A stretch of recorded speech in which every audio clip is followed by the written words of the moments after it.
কি করতেছো? ওকে বোকা দিচ্ছি। কেন ওকে বকা দিচ্ছ কেন? ও কি করেছে? ও দুষ্টুমি করেছে তার জন্য বোকা দিচ্ছি। দুষ্টুমি করেছে?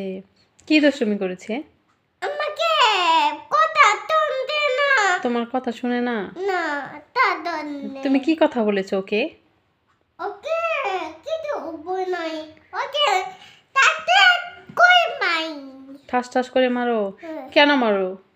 তুমি ওর মাম্মাম তার জন্য ঠাস ঠাস করে মারো? তোমার মাম্মাম তো তোমাকে ঠাস ঠাস করে কোনোদিন মারে না।